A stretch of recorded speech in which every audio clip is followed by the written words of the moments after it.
Assalamualaikum warahmatullahi wabarakatuh. Saya Ilham Mutakin, NIM 19113027. Di video kali ini, saya akan melaporkan hasil praktikum 1 dan membahas sedikit tentang pengenalan pemrograman web, terutama di bagian back-end, serta bagaimana membuat project PHP pertama kita. Oke, sebelumnya saya akan menjelaskan tentang back-end itu sendiri. Jadi, back-end itu berfokus pada segala hal yang berkaitan dengan server dan database. Dalam pemrograman backend, tentunya kita memerlukan yang namanya web server dan juga database server. Nah, keduanya ini bisa kita temukan bersamaan pada salah satu software seperti XAMPP. Nah, XAMPP memiliki web server bernama Apache dan database servernya bernama MySQL. Selain membutuhkan web server dan database server, kita juga memerlukan editor atau bisa disebut dengan IDE. Nah, fungsinya itu untuk melakukan pengkodingan pada file PHP kita. Kita bisa bebas untuk menggunakan text editor, karena di sana sudah banyak sekali yang namanya text editor.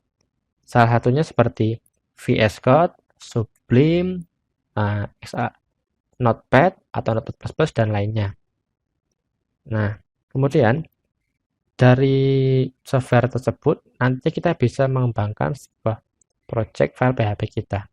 Oke, langsung saja. Yang pertama, kita memerlukan yang namanya software XAMPP. Nah, software XAMPP ini kita bisa download langsung di situs resminya di sini ya. Kemudian ketika kita sudah masuk ke situsnya, kita bisa memilih sistem operasi yang kita gunakan. Misalnya di sini saya menggunakan Windows, dan kita bisa memilih versinya. Nah, di sini saya menggunakan XAMPP versi 8 atau yang terbaru dengan PHP versi 8. Kemudian jika sudah, kita bisa mendownloadnya. Nah, setelah kita bisa mendownload, kita tinggal melakukan penginstalan. Nah, karena di sini saya sudah menginstal XAMPP, maka saya tidak akan menginstal lagi. Sebenarnya untuk proses instalasi itu sendiri terbilang cukup mudah karena kita tinggal membuka file setup-nya, kemudian kita tinggal pilih menu, tinggal di next sampai selesai. Nah, sudah seperti itu. Kemudian jika sudah, kita bisa membukanya dengan mencari pada bagian Windows Search ini, kita cari dengan keyword XAMPP seperti ini. Nah, sampai keluar tulisan XAMPP Control Panel. Nah, di bagian sini kita bisa melihat ada service Apache dan MySQL yang saya sebutkan tadi. Nah, kemudian setelah itu kita misalnya yang namanya text editor atau IDE. Nah, IDE-nya di sini saya ingin menggunakan yang namanya Visual Studio Code. Sebenarnya bebas, kita memilih menggunakan Visual Studio Code atau menggunakan Sublime juga bisa. Sama-sama saja karena kita hanya melakukan pengkodingan ringan. Nah, kemudian ketika teman-teman ingin mendownload, teman-teman bisa langsung menuju ke situs resminya seperti Sublime ini, atau jika teman-teman mau mendownload Visual Studio Code, bisa langsung ke situs resminya juga seperti ini. Oke, karena di sini saya sudah mendownload, saya tinggal membuka softwarenya saja. Oke, di sini saya akan buka untuk Visual Studio Code. Nah, untuk project awal ini kita akan membuat file sederhana atau project sederhana PHP. Nah, untuk instruksinya di sini kita bisa lihat. Nah, instruksinya pertama di sini kita disuruh membuat pada project dengan folder PWL dengan nama pertama.php ini ya. Nah, caranya pertama kita buka softwarenya. Kemudian jika teman-teman belum membuat folder dan filenya, teman-teman bisa langsung klik bagian file, kemudian pilih open folder. Lalu kita arahkan ke bagian directory XAMPP-nya, terus di bagian htdoc. Nah, ini. Nah, karena di sini kita belum memiliki folder dengan nama PWL, kita bisa menambahkan folder baru dengan cara klik new folder. Kemudian kita bisa beri nama dengan PWL. Nah, selanjutnya kita masuk ke foldernya, lalu kita klik select folder, kayak seperti itu. Nah, setelah itu jangan lupa sebelumnya tadi kita belum menjalankan server Apache dan MySQL-nya. Karena di sini kita hanya memerlukan server Apache, maka kita hanya mencentang atau memulai proses dari server Apache ini sendiri. Tidak perlu menggunakan MySQL karena kita tidak menggunakan database. Kita klik start sampai berwarna hijau. Nah, di sini sudah berjalan ya. Jadi service Apache ini berjalan di port 80 dan 443. Kemudian, nah, kita mulai untuk membuat file PHP-nya.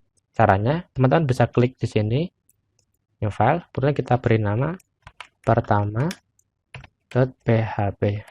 seperti ini. Nah, di sini kita sudah ada di bagian file pertama.php. Nah, untuk membuat untuk file PHP itu sendiri, tag pembukanya itu adalah seperti ini ya, PHP, dan untuk teks penutupnya seperti ini. PHP, dan untuk teks penutupnya seperti ini. Nah, ini adalah sintaks dasar untuk tag pembuka dan penutup pada file PHP. Kemudian, di project ini kita hanya ingin menampilkan sebuah string ya, sebuah string seperti ini. Sebuah string ini pada file PHP kita. Caranya seperti ini.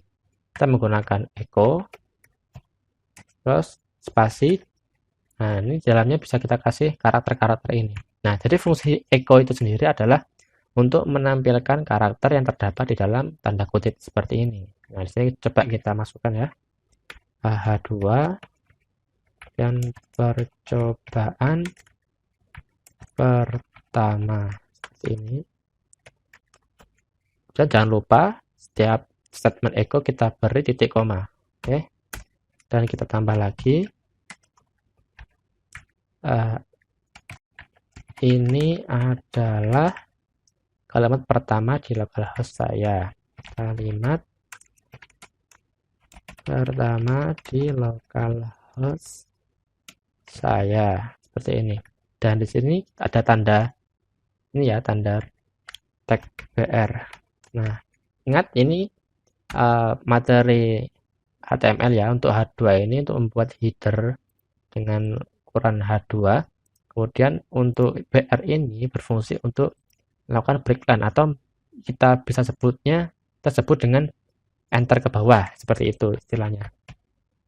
Nah, kemudian satu lagi kita tambahin satu baris. Aku pun senang sekali akhirnya bisa pemrograman.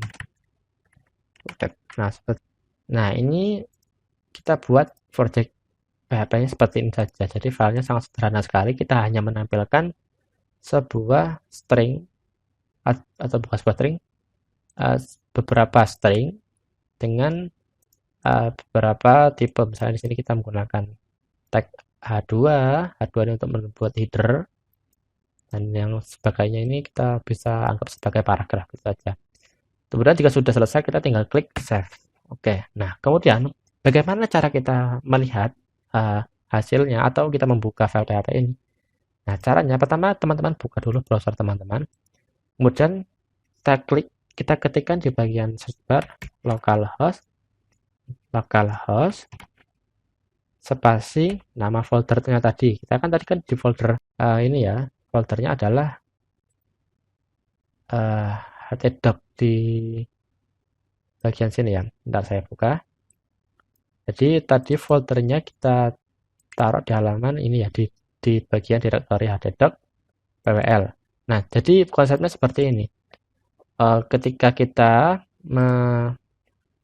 hanya menjalankan seperti ini tanpa kita kasih tambahan URL, cuma lokal saja, dia otomatis akan mengakses ke bagian ini ya, bagian folder htdoc. Dia akan otomatis mencari file yang bernama index. Nah, karena di sini kita ingin mengarahkan ke folder pwl dengan file pertama.php, maka kita perlu menambahkan seperti ini ya, tipe tambahkan nama direktorinya yaitu pwl garis miring pertama.php seperti ini. Nah, coba kita enter. Nah, ini dia. Ini adalah file PHP tadi yang sudah kita buat, dan tampilannya adalah seperti ini. Jadi ini untuk yang tag H2, kemudian ini adalah paragrafnya, dan ini tadi fungsi BR-nya adalah di sini ya. Jadi dia otomatis akan mengantar ke bawah ini. Nah, oke, seperti ini. Oke. Nah, ini adalah untuk project pertama kita, untuk laporan ini. Jadi, sangat simpel sekali. Kita hanya membuat sebuah tulisan atau kita mencetak sebuah tulisan dengan menggunakan perintah echo. Oke. Saya rasa untuk materi ini cukup laporannya. Selanjutnya nanti kita akan membahas materi-materi yang tentunya akan lebih sulit dan lebih memiliki nilai tantangan yang lebih baik lagi. Terima kasih. Saya cukupkan untuk video ini. Terima kasih. Saya akhiri. Wassalamualaikum warahmatullahi wabarakatuh.